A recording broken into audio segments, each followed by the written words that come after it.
Hello dear student, स्वागत है आप सभी का मेरे इस YouTube channel Bharti coaching classes में। आज की क्लास में हम पढ़ेंगे क्लास 7 का साइंस चैप्टर नंबर 3, जिसका नाम है जल एक अनमोल संसाधन। ठीक है, जल अनमोल संसाधन। प्रथम में सवाल है, निम्नलिखित वाक्यों के समक्ष सही अथवा गलत का चिन्ह लगाइए। जो सही है सही लगाना, जो गलत है गलत का चिन्ह लगाना। प्रथम में है भौम जल का स्तर। ठीक है, भौम जल का स्तर कभी कम नहीं होता है। ठीक है, यहाँ पे कभी है, कभी कम नहीं होता, तो ये गलत है। ये प्रक्रिया चलता रहता है। ठीक है, चलता है। जब सिचुएशन समस्याएं आती हैं तो भौम जल स्तर में कमियां आती हैं। नेक्स्ट है, जल की कमी की समस्या केवल शहरी क्षेत्रों के निवासी करते हैं। ये गलत है। ये समस्या जो है गांव में भी देखा जाता है। नेक्स्ट है, नदियों का जल खेतों के सिंचाई का एकमात्र स्रोत है। ये कुछ हद तक सही है, लेकिन ये ज़रूरी नहीं है कि नदी का ही जल हो। कुआं का भी जल ले सकते हैं, या और भी मतलब कि हम मोटर वगैरह भी करके सिंचाई का स्रोत कर सकते हैं। कुछ हद तक ये सही है, लेकिन ये पूरा तरीका सही नहीं है। ठीक है, तो इसको सही भी मानेंगे। ठीक है, नेक्स्ट है, भौम जल हर जगह पीने लायक होता है। ये गलत है। भौम जल खारा भी होता है। ठीक है, तो ये आप देख सकते हैं, प्रथम का सवाल था। नेक्स्ट है, रिक्त स्थानों की पूर्ति करें उचित शब्द में। प्रथम में, झारखंड में वर्षा का वितरण असमान है, यानी कि समान नहीं है, असमान है। खाली जगह की जगह असमान भरना। नेक्स्ट है, जल की 3 अवस्थाएं ठोस, द्रव और गैस होती है। 3 अवस्था है, ठोस, द्रव और गैस। नेक्स्ट है, वर्षा जल संचयन को वर्षा जल संग्रहण कहते हैं। ठीक है, संचय को क्या बोलते हैं? संग्रहण करना। तो ये खाली जगह की जगह वर्षा जल संग्रहण भरना है। नेक्स्ट है, भूमि के अंदर जल के रिसने की प्रक्रिया अंतःस्यंदन कहते हैं। अंतःस्यंदन। ठीक है, खाली जगह पे अंतःस्यंदन भरना है। नेक्स्ट है, वन की कटाई से भौम जल स्तर में कमी आती है। ठीक है, ये कमी आई है, ये खाली जगह में कमी भरना है। बढ़ते हैं नेक्स्ट प्रश्न की ओर।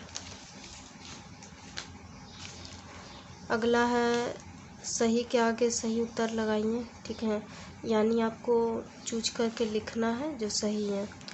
प्रथम में है, पौधों को भी जल की आवश्यकता होती है। इसका उत्तर आप बुक से चुनकर लिखिएगा, तो इसका उत्तर घ नंबर होगा, वाष्पोत्सर्जन प्रक्रिया में। ठीक है, कहाँ पर पौधों की जल की आवश्यकता होती है? वाष्पोत्सर्जन की प्रक्रिया में। नेक्स्ट है, जल की कमी के लिए उत्तरदायी नहीं है। क्या उत्तरदायी नहीं है? बढ़ती जनसंख्या तो उत्तरदायी है, वनों की कटाई है, औद्योगिकरण है उत्तरदायी। ठीक है, तो अत्यधिक वर्षा ये जो है जल की कमी का जो है उत्तरदायी नहीं है, क्योंकि अत्यधिक वर्षा अगर हो ही जाएगा तो जल का कमी होगा ना, इसीलिए ये नहीं होगा।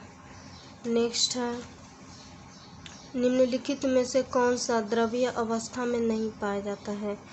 तो द्रव अवस्था में झील का जल पाया जाता है, नदी का जल पाया जाता है, जल वाष्प में हिमपात। ठीक है, ये हिमपात है। ठीक है, हिमपात नहीं होता है। ठीक, नेक्स्ट है, जल की कमी का पौधों पर क्या प्रभाव पड़ता है जब जल का कमी होता है? तो इसका उत्तर है, पौधों को अपना भोजन बनाने के लिए पोषक तत्वों के साथ साथ जल की आवश्यकता होती है। पौधों की पत्तियां से जल वाष्प के रूप में वाष्पोत्सर्जन प्रक्रिया के दौरान निकलता रहता है। अगर पौधों को जल प्राप्त नहीं होता है तो जल के अभाव में वे मुरझाने लगते हैं और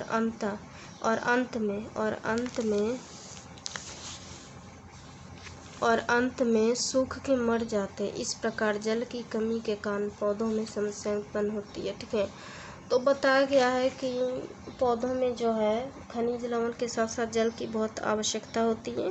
अगर मुख्य रूप से जल ना हो, मुख्य रूप जल ही है, अगर वही नहीं रहेगा तो पौधा सूख कर मर जाएगा। ठीक है।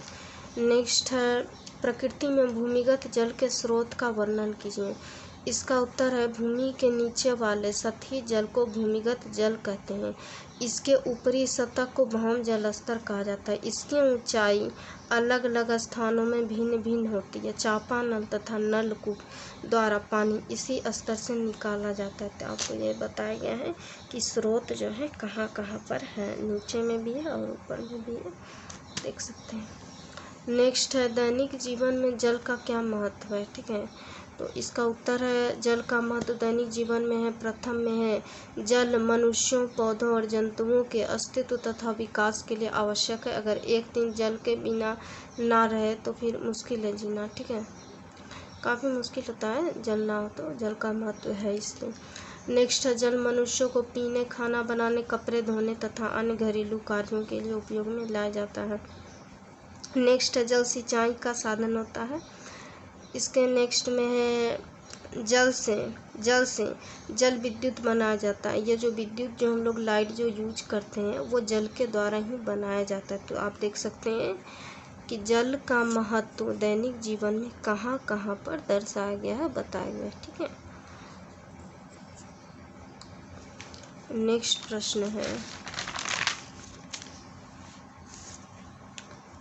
रेन वाटर हार्वेस्टिंग यानी कि वर्षा जल संग्रहण क्यों आवश्यक है। वर्षा का जो जल है उसका संग्रहण क्यों आवश्यक है। तो इसका उत्तर है, वर्षा जल संग्रहण यानी कि रेन वाटर हार्वेस्टिंग जल संग्रह करने की एक तकनीक है जिसका उद्देश्य भूमिगत जल तथा धरातलीय जल भंडार में वृद्धि करना है। वर्षा के रूप में जो जल हमें प्राप्त होता है उसमें से अधिकांश, ठीक है, अधिकांश है ये, ठीक है, अधिकांश ऐसे ही बह जाते हैं। वर्षा जल का उपयोग भौम जल स्तर की पुनः पूर्ति करने के लिए किया जा सकता है। यानी कि वर्षा जल संग्रहण से क्या क्या होता है डियर स्टूडेंट, तो भौम जल स्तर ठीक किया जा सकता है उससे। ठीक है, और चूंकि वर्षा का जल है तो ये ज़रूरी नहीं है, कुछ कुछ मात्रा में ऐसे ही बहुत मात्रा में बह जाता है, तो इसका उपयोग अगर हम कर लें तो ये हमारे लिए फ़ायदेमंद हो सकता है। नेक्स्ट है, जल संरक्षण की विभिन्न विधियों को स्पष्ट कीजिए। इसका उत्तर है, जल संरक्षण की विधियाँ प्रथम में है, तालाब एवं नहरों का निर्माण करके जल संरक्षण हम कर सकते हैं। टैंकर के द्वारा पानी दूसरे स्थान में पहुंचा कर सकते हैं। नेक्स्ट है, गाँव में डोबा का निर्माण करके हम जल का संरक्षण कर सकते हैं। और लास्ट है, बांधों का निर्माण करके हम जल का संरक्षण कर सकते हैं। नेक्स्ट है, ड्रिप सिंचाई विधि क्या है, वर्णन कीजिए। इसका उत्तर है, ड्रिप सिंचाई व्यवस्था कम व्यास के पाइपों द्वारा पौधों को पानी देने की तकनीक है जो सीधे उनकी जड़ों तक पहुंचाया जाता है, ठीक है, पहुंचता है। जल की बर्बादी रोकने के लिए ड्रिप विधि की सिंचाई करनी चाहिए, यानी कि जल कम बर्बाद हो इसके लिए ड्रिप यानी कि वो फव्वारा वाला, ठीक है, पाइप वाला होता है, वो डायरेक्ट जड़ का ये जो पेड़ होता है उसका डायरेक्ट जड़ में जाता है। इसीलिए इस जो तकनीक का ड्रिप सिंचाई जो है इस विधि का उपयोग किया जाता है। नेक्स्ट 10 नंबर में भौम जल स्तर को दिखाते हुए एक रेखा चित्र बताइए, उन्हें चिन्हित करें। तो स्टूडेंट इसे स्वयं करेंगे, मैं इसका फिगर आपको दिखा रही हूँ बुक के माध्यम से। ठीक है, 10 नंबर का ये देखिए डियर स्टूडेंट, ये जो है आपका भौम जल और भौम जल स्तर है। तो आप ये देख सकते हैं कि पहले में भूमि है, नेक्स्ट में उसके नीचे भौम जल स्तर है, नीचे भौम जल है। ठीक है, तो आप ये परत भी देख सकते हैं, ये भौम का जो जल स्तर है ये लाइन में दर्शा रहा है। तो आप ये देख सकते हैं, ये इम्पोर्टेंट है, 10 नंबर का प्रश्न है, आप इसे बना सकते हैं अपने कॉपी में इस फिगर को। ठीक है, रेखा चित्र बनाने बोला है। बढ़ते हैं नेक्स्ट प्रश्न की ओर। अगला है, मान लीजिए आपके क्षेत्र में काफ़ी वर्षा होती है किंतु गर्मी के दिनों में कुआं का पानी सूख जाता है। आप जल को बचाने के लिए क्या उपाय कर सकते हैं? उपाय पूछ रहा है, क्या उपाय कीजिएगा जल को बचाने के लिए गर्मी के मौसम में? तो इसका उत्तर है, अपने क्षेत्र में जल बचाने के लिए हम निम्नलिखित उपाय कर सकते हैं। प्रथम में वर्षा जल का संरक्षण कर सकते हैं। नेक्स्ट में है जल का छानन कर सकते हैं। नेक्स्ट में वर्षा के जल को भूमि के अंदर प्रवेश कराना, यानी कि वर्षा के जल का कुछ ऐसा विधि जो जल जो है भूमि के अंदर समा जाए, रह जाए। ठीक है। नेक्स्ट है, भौम जलस्तर के नीचे गिरने के लिए उत्तरदायी कारकों का वर्णन करें। ठीक है, तो इसका उत्तर है, भौम जलस्तर नीचे गिरने के निम्नलिखित कारक उत्तरदायी हैं। क्या कारण है कि भौम जल नीचे जा रहा है? ठीक है, हम तक उतना उपयोग हम उसका नहीं कर पा रहे। तो प्रथम में जनसंख्या वृद्धि।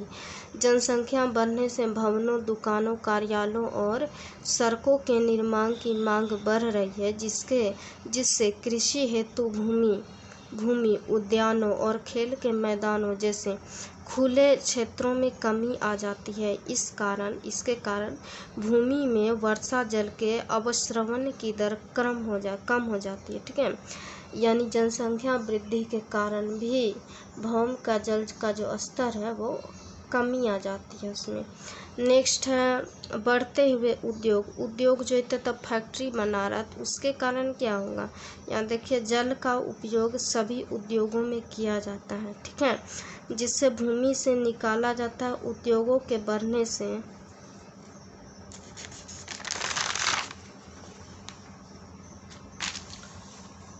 भौम जल का उपयोग भी बढ़ता जा रहा है, यानी कि उद्योग जितना फैक्ट्री, एक फैक्ट्री तो नहीं है ना इस दुनिया में, बहुत सारा है। अब उतना फैक्ट्री का उपयोग करने के लिए तो जल का उपयोग होगा ही, इसीलिए भौम जल का स्तर जो है वो कमी आ जाता है इसके कारण। नेक्स्ट है, कृषि कार्य। कृषि के लिए भौम जल का उपयोग दिन पर दिन बढ़ता जा रहा है। इसके परिणाम स्वरूप भौम जल स्तर में लगातार गिरावट आ रही, कृषि के कारण भी होता है। ठीक है, तो ये कारण था कुछ। नेक्स्ट है, समझाइए कि भौम जल की पुनः पूर्ति किस प्रकार होती है या हो सकती है? तो इसका उत्तर है, वर्षा जल और अन्य स्रोतों जैसे कि नदियों और तालाबों का जल मृदा में से रिस कर भूमि के नीचे गहराई में अंतःस्रावित हो जाती है और भौम जल को पुनः पूर्ति हो सकता है। यानी कि यहाँ पे दिया वर्षा का जल और नदी और तालाब का जो जल है उससे अगर मृदा में रिस करके वो जल गहराई में चल जाए तो इससे भौम जल का पुनः पूर्ति हो सकता है। ठीक है। नेक्स्ट है, झारखंड सरकार गांव तथा शहरों में जल संचयन के लिए किस तरह का कार्य कर रही है? इसका उत्तर है, झारखंड सरकार गांवों में डोबा का निर्माण कर रही है तथा जल संरक्षण संरचनाओं का निर्माण कर रही है। शहरों में जल संचयन के लिए नए तालाबों का निर्माण कर रही है तथा पुराने तालाबों का जीर्णोद्धार कर रही है। तो आप देख सकते हैं कि डोबा का निर्माण भी कर रहा है हमारे गांव में। ठीक है, झारखंड सरकार, और जल संरक्षण के लिए शहरों में भी नए तालाब का निर्माण कर रहा है। जो पुराना तालाब है उसका जो है संरक्षण कर रहा है, ठीक कर रहा है उसको। ठीक है। नेक्स्ट और लास्ट है, पृथ्वी पर 3/4 भाग में जल है फिर भी पेयजल की समस्या है, कारण बताइए। ठीक है, इसका उत्तर है, समुद्रों का जल खारा होता है जो पेय नहीं है, जो पीने लायक नहीं होता है। दूसरे समुद्री जल भी प्रदूषित हैं। पृथ्वी पर पाए जाने वाले जल का अधिकांश भाग प्रदूषित है। जनसंख्या वृद्धि से पेयजल पर भारी दबाव है। भूमिगत जल का अत्यधिक दोहन हो रहा है, परंतु वर्षा का जल भी भूमि में नहीं जा रहा है। इससे भूमिगत जलस्तर में भारी गिरावट आ रही है। इन्हीं सब कारणों से पृथ्वी पर पेयजल की समस्या है। तो आप देख सकते हैं समस्याएं अत्यधिक है, तो पृथ्वी पर जो जल है उसमें कमी ऑब्वियसली आएगा ही आएगा। ठीक है, तो जनसंख्या वृद्धि और भी बहुत सारा है, समुद्रों का जल जो खारा है, प्रदूषित है कुछ जल, इसके कारण जो है मतलब कि वर्षा का जल में ये पृथ्वी पर जो जल है उसमें गिरावट आ रहा है, कमी आ रहा है, ठीक है, और समस्याएं उत्पन्न हो रही हैं। तो इसमें से बताया गया है जो कारण निम्न है, ठीक है। तो ये आपका लास्ट और आखिरी प्रश्न था ये चैप्टर नंबर 3 का, ठीक है। चैप्टर नंबर 3, ठीक है, ये जो जल था, ठीक है, जल एक अनमोल संसाधन, तो ये आपका यहीं पर समाप्त होता है, ठीक है। ये all question answer in one video, ठीक है, कंप्लीट होता है, ठीक है, कंप्लीटेड हो रहा है,